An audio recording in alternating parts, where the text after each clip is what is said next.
The narrow road heading west toward the Pacific Ocean has no sign indicating anything of interest, and to turn into it requires an awkward 120-degree swerve into dense forest. The road winds for 2 miles through redwoods and oaks, alongside fields where horses graze, past vacation shacks, modest houses, and small farms before dead ending.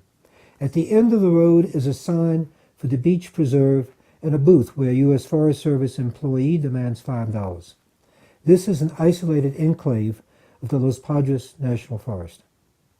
The beach is long and wide and wild, perhaps the wildest anywhere on one of the wildest stretches of the Pacific coast.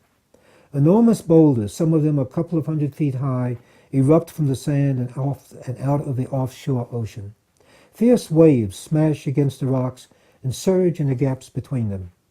Signs warn that even wading at the edge of the ocean could be fatal, and that huge, unexpected waves can come from nowhere and sweep away the unwary.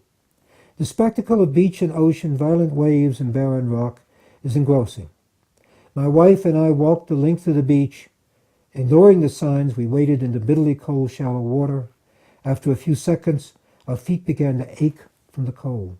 Then we just sat and gazed. In a while, we noticed a sleek black object far out where the largest waves were breaking into mountains of foam. The object resembled the seals we had seen all along the coast, or the dolphins cavorting further south. The object was playful, diving, floating, swimming, and riding the waves. It wasn't a seal or a dolphin, but a person. Slowly, we perceived details. It was a slight figure, a slender young woman with long blonde hair down her back. She had no surfboard, no flippers, and no goggles. All that protected her from the ferocious elements was her wetsuit. For half an hour she played in the waves. She took her time, she rode them in for a ways, then dove beneath them and swam back out. She was tossed around by them, inundated. She swam parallel to the beach, just beyond the breaking waves, then allowed them to carry her back into their foaming ferocity. She was dancing on the waves. I had never seen anything like it. Swimming in such water is not like other kinds of physical challenge, climbing a mountain or skiing down it, running a marathon or jumping out of an airplane. In those activities, the challenge is predictable, foreseeable. You know what you're going to face. It is the same from one moment to the next, one time to the next. But who can predict the next wave, the spot with an undertow or whirlpool, the fish in the sea and the force of gigantic amounts of water smashing you in the face? Such an ocean is always different, always unknown. Perhaps the closest parallel is riding a bull, except that that ordeal lasts for only 8 seconds, not half an hour. Later, I talked briefly with the woman. She lived here, she loved the water and swam often in the cold and rough ocean. Yes, she said, there had been a couple of moments today when she was afraid, but that wasn't important. It was a small thing. This scene took place near the campgrounds of Big Sur in California, a few miles south of the mansions of the Monterey Peninsula. Like most good things in the world, however, this gym is hidden off the highway and without benefit of signs or directions. The mornings in Big Sur are cool, even in the middle of summer, and the entire world snuggles beneath a deep blanket of fog. Slowly, as the sun warms the land, the fog disperses and the afternoons are calm and brilliant, with sun casting a startling radiance over a region that has remained almost unaltered since I first saw it 50 years ago. It is a kind of land and sea, the kind of vision that gives you a morsel of hope for this troubled country, lamed by its feudal politics and misguided public policies, dragging itself and perhaps the world with it into a deepening morass of climate change, political stalemate, and economic frustration.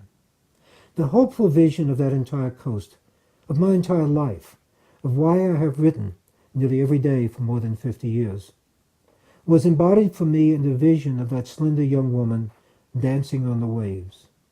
Without defenses, without protection, alone, she faced, in Shakespeare's phrase, all that fortune, death, and danger dare. She seemed to me to prove, just by being herself, that hope remains for us. 40 years ago, I had a moment of epiphany on a lonely New Hampshire road when I discovered how easy it is to vanish. I was a college student in Rhode Island and had received an urgent summons to come to the aid of my brother, a student in New Hampshire. With two friends keeping me company, one of them Richard Holbrook, now UN ambassador, and the other Liddy Sullivan, a future and later ex-Mrs. Holbrook. We drove for hours through what was then, but certainly is not now, the bucolic countryside of a remote area. The road we were following was sinuous and slippery. I was at the wheel, leaning comfortably against the driver's door and chatting amiably with my best friends. Then it happened. The car hit a particularly slick spot, swerved one way and then the other. The sudden motion jarred loose the old door, and the next thing I knew, I was rolling on the pavement. Dick had been sitting beside me. He told me later of his sense of shock when he looked over and saw no one behind the wheel, just an empty seat. Fortunately, we were not going very fast. Fortunately, Holbrook quickly brought the car to a safe stop. Fortunately, I rolled one way just as the car was swerving the opposite way. And fortunately, I did not bounce my head on the pavement. My fall was so sudden that my body was completely relaxed. Death was waiting for us all on that lonely road, but we did not keep the appointment. A car approached in the opposite direction, then passed uneventfully. No one was seriously hurt, not even me. I landed on my shoulder, broke my clavicle, picked up a few scratches.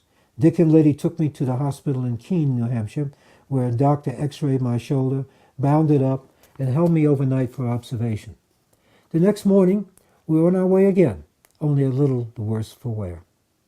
This strange episode returned to me vividly last week when The Independent, the newspaper I edited, learned, just as we were putting together the paper on deadline, of a similar but much worse accident on New Mexico 217 near the old section of Old 66 in our neighborhood. A 15-year-old girl either jumped or fell from the passenger side of a car driven by her father. She didn't have any of my luck. The car was moving fast, and she hit her head and died almost instantly. What I remember most clearly from my own close call was the bizarre sense of vanishing. One moment I was behind the wheel of a car, the next I was rolling on the pavement. One moment Dick was talking to me, the next my seat was empty. I had simply vanished from the face of the world that I had been inhabiting.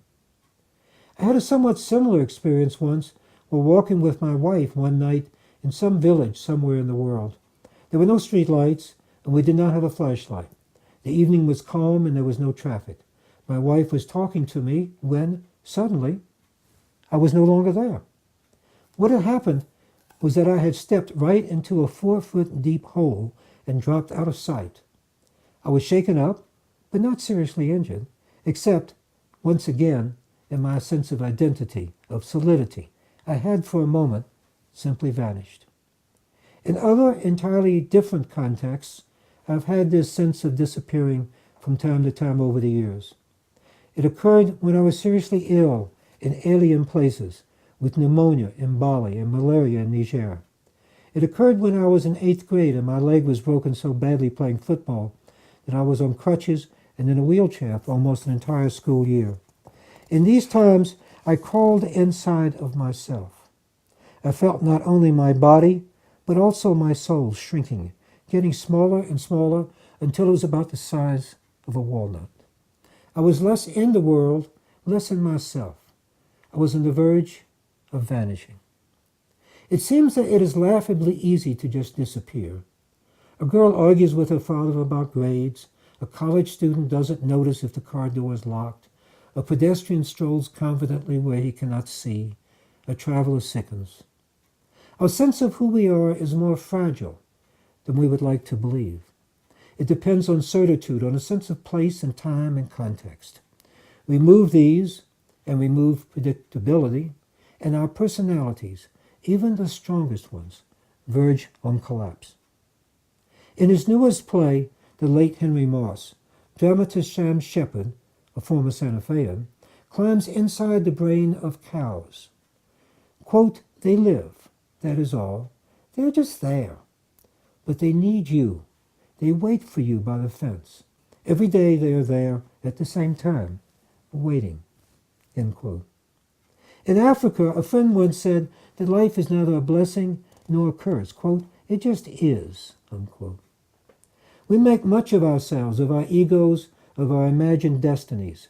But in the past few days, when I sprained my ankle doing nothing more dramatic than fetching wood for the stove, I again experienced, if in a minor way, the old feeling of vanishing, of fragility, of non-existence.